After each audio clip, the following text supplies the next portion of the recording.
But I do have, we got kind of a hot off the press segment here with just a few things, little tidbits that I've heard from multiple different outlets and sources about how spring practice is going. And one of the big ones is cornerback Amorion Walker is shaping up to potentially be the other kind of one of the other starting cornerbacks in addition to Will Johnson.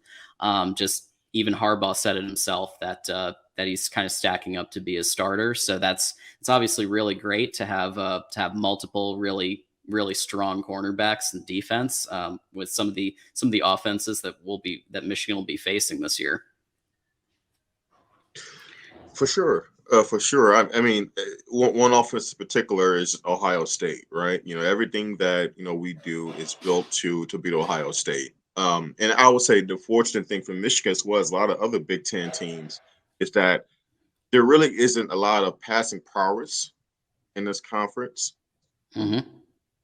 So, you don't have to. It's not like the Big 12 or SEC at times where you're not going to get Ole Miss and the way they like football, right? Alabama, the way they like their football.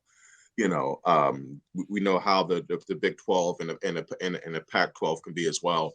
The Big Ten is a lot more throwback, right? You don't really have a lot of teams that either have the personnel or the scheme to really challenge you. So if you are able to have, two really good corners, that's even better because for one, you're probably going to be at an advantage schematically. And then also if they do try to test you, you have the personnel to combat that. So no, I mean that is great news. And anytime you have a departure of really good players such as DJ Turner, it's really good to find kids that can replace that.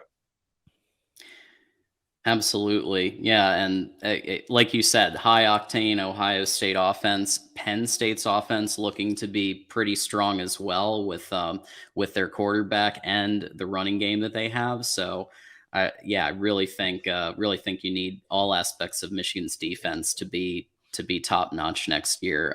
If there is the hope of that national title run that everybody's talking about. To give an indication of what kind of athlete we're talking about, I saw this reported somewhere.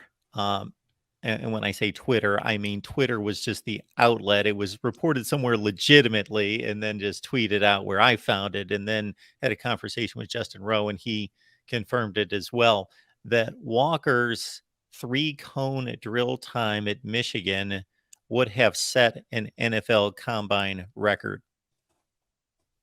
Wow. What's interesting about that, Mark, is that, and we're going to get into this later, but,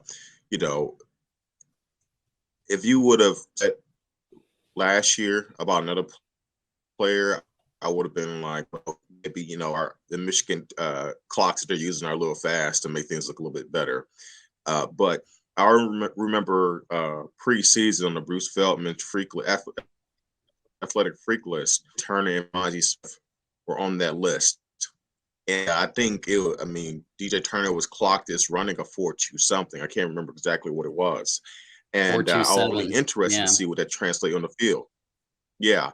And it looks like that is legitimate. He really does run that fast. So, hey, if they said Amorion Walker, as a cone drill that quick, that's really good for, for the field results.